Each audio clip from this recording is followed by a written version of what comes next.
Who was the best guest of 2020? What all happened 3 years ago? And what was my favorite conversation with a guest in 2020? Well, I talk about all that and more on this episode of the Toddcast. Hello, everyone, and welcome to the Toddcast. As always, I'm your host, Todd McManus, and I thought that this week we just take a look back at what I call a throwback, because it is a best of episode, but not a best of about anything that has happened this year or even last year.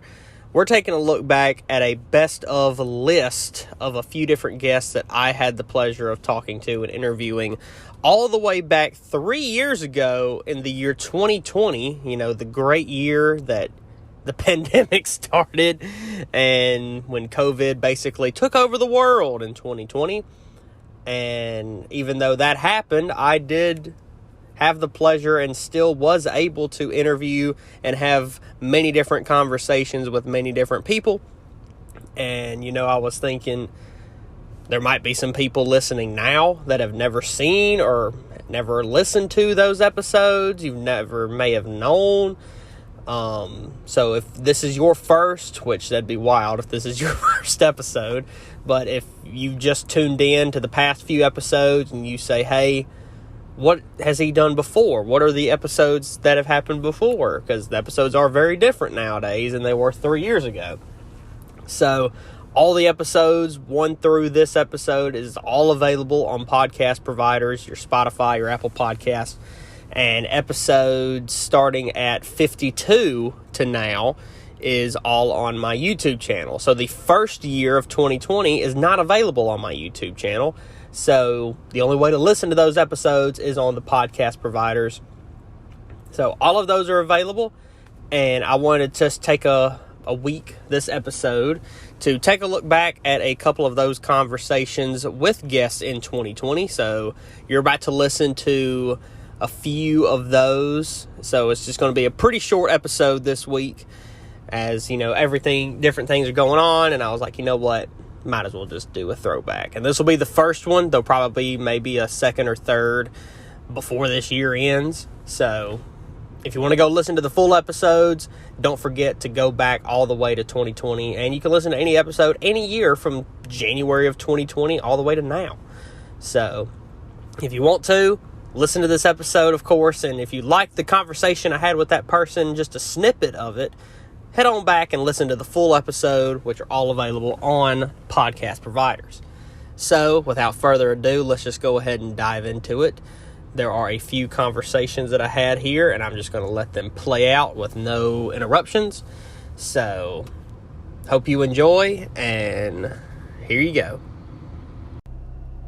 I'll go over a broad statement and say this question is, how do you think all of these student organizations like High Alpha and everything, how have all these organizations been affected by COVID? Yeah, no, and that's a very good question because, every organization has a different MO, so, it just depends on what you're trying to accomplish, but I know, for example, in our field, being one of the Christian organizations, we've always used our had our large group gathering in the student center. Yeah. But because of the restrictions and the occupancy and all those kind of things, we're just not able to meet there. And so we've had to come up with a different game plan for that, of how to stay connected.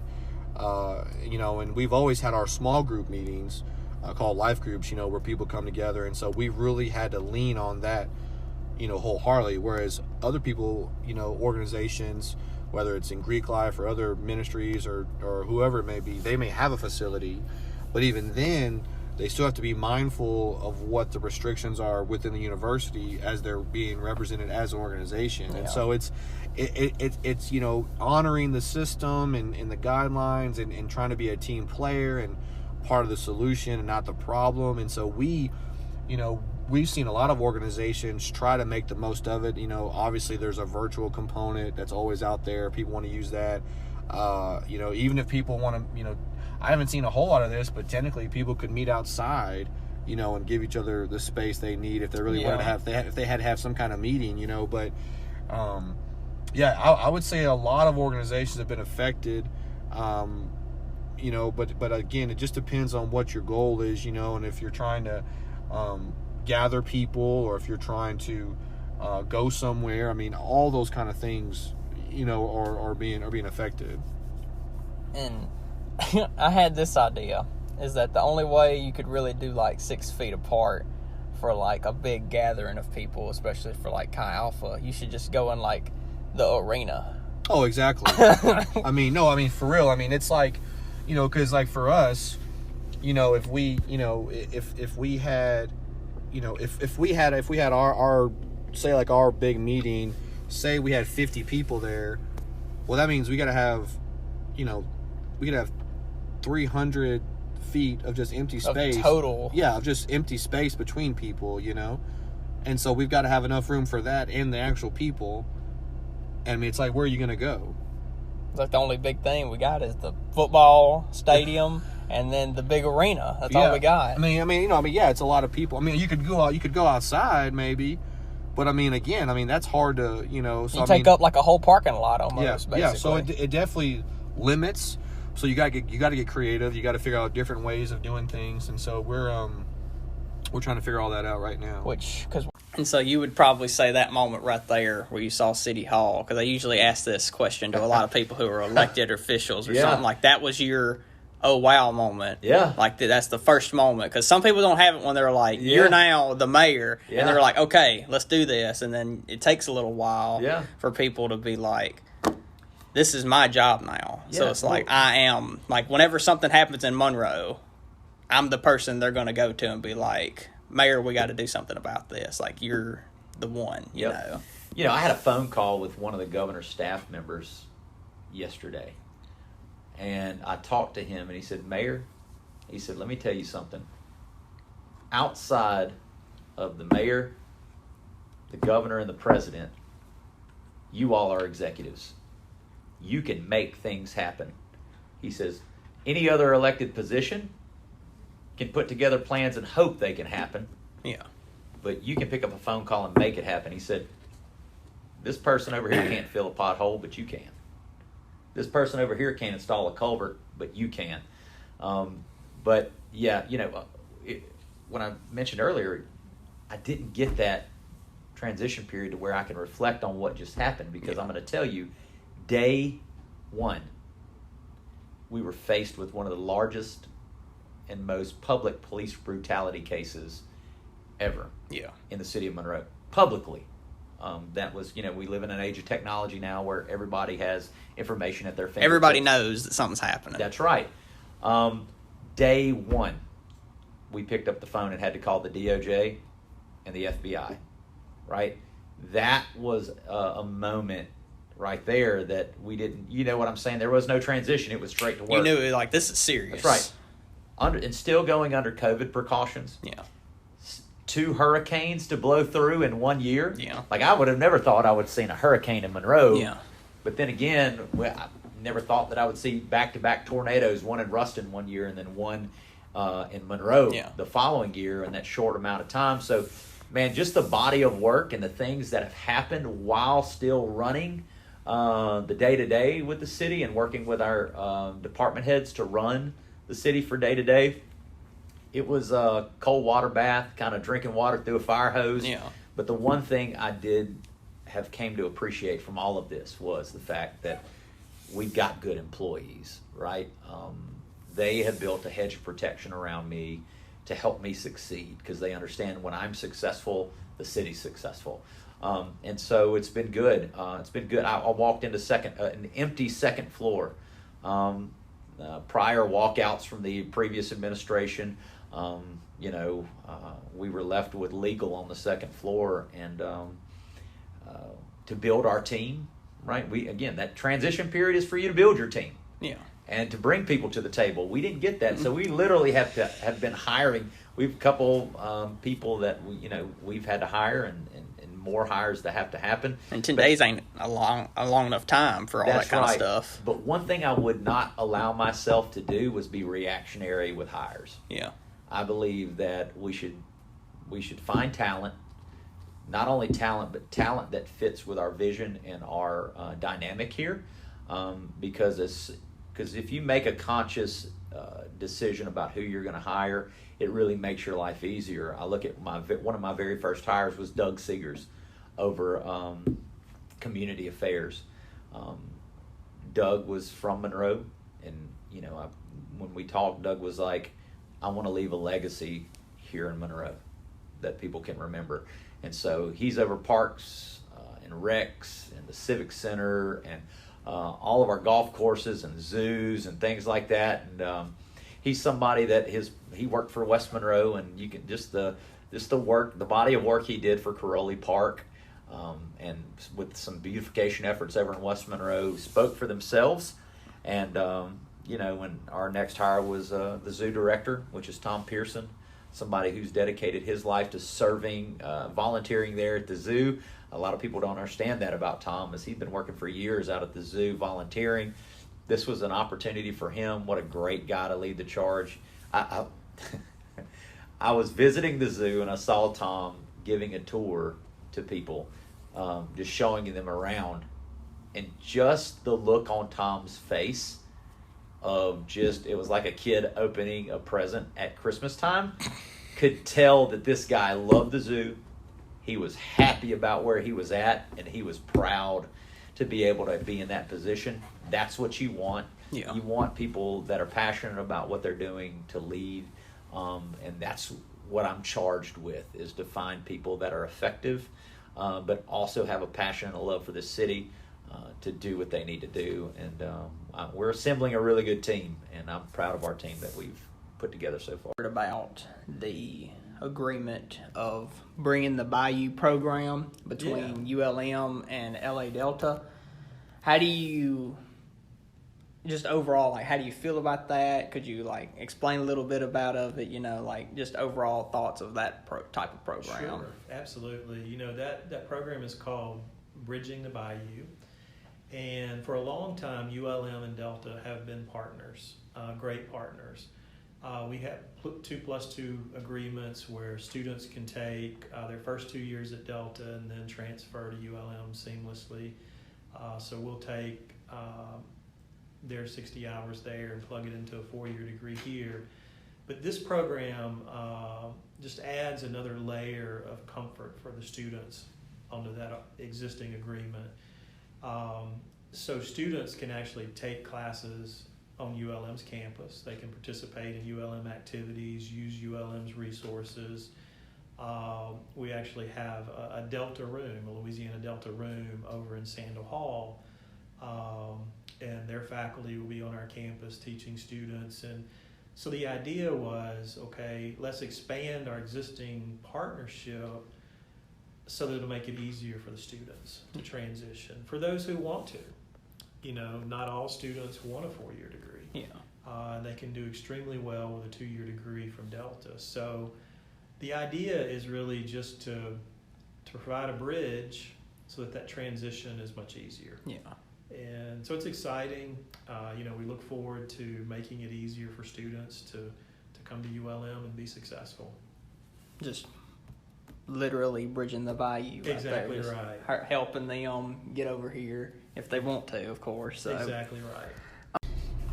I go to Sonic a lot. You know this. A lot of people know this. About me, anyway. Mm-hmm.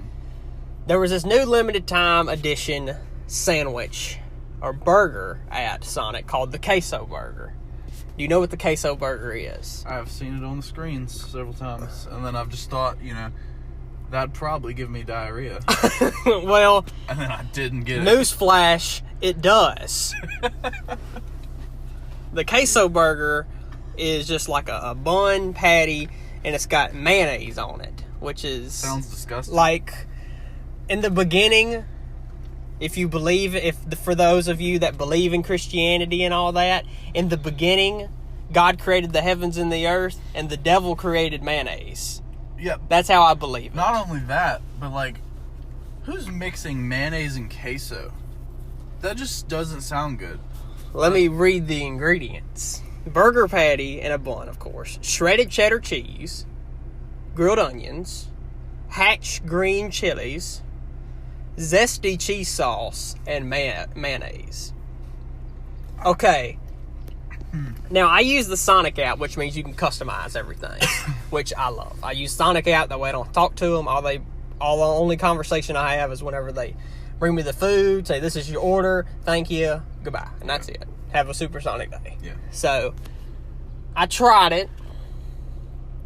Now, when they say grilled onions, they should have just said grilled onion, because they put the whole onion on the burger, which I like onions, but it's diced grilled onions, but it's literally, I'm pretty sure all the onions were thicker than the meat on the burger.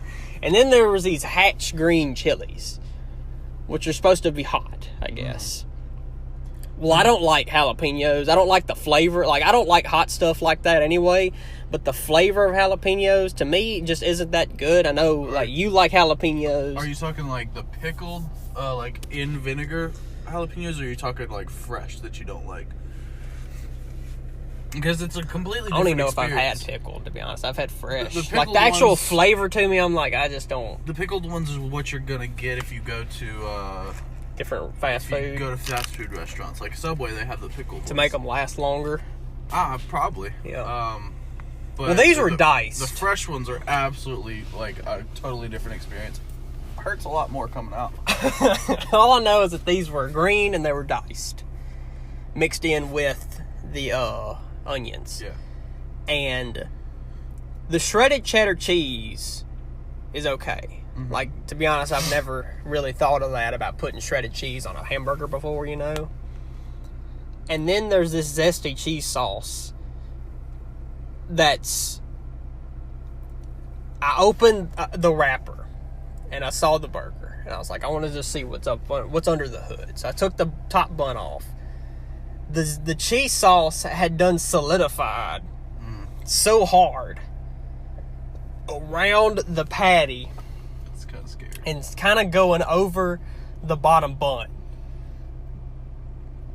And it was almost like the cheese sauce had done turned back into a slice of cheese. It did not taste that good. Like, I literally was trying to eat the burger around the cheese sauce. Like, some people probably like it just because cheese is cheese, you know. But I do like a good cheese. Like, I don't know if I like my queso. You know, and I did hard. and I did customize it with no mayonnaise, of course, because I'm not a fiend. Yeah.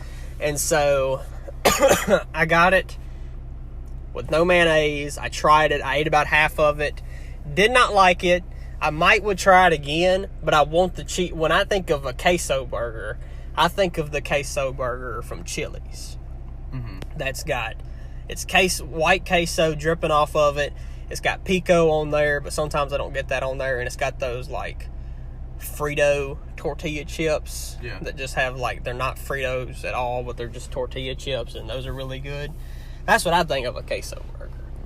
But this is a fast food queso burger, which is not that good. Yeah. I'd give it a solid 4 out of 10. Mm-hmm. Like, it's kind of low, so. So when you say this is zesty queso, what was it like, you know, they just took some, like, a week-old San Miguel queso and just put some Tonys in it? Is it like... I was about to say, it looks like they just melted slices of Kraft cheese somehow. Okay.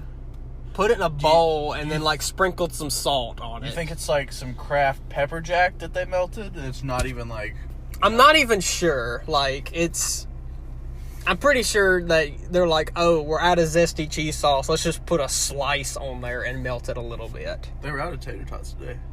They had a little sign on there. They were out of tots? Yeah, they had a sign on the little button that said, due to warehouse shortages, we are out of tater tots. And I was like, well, what's the point of it being alive? Because, you know, tater tots is all that keeps me going. Tater tots and then Sonic's mozzarella sticks as well. Yeah. But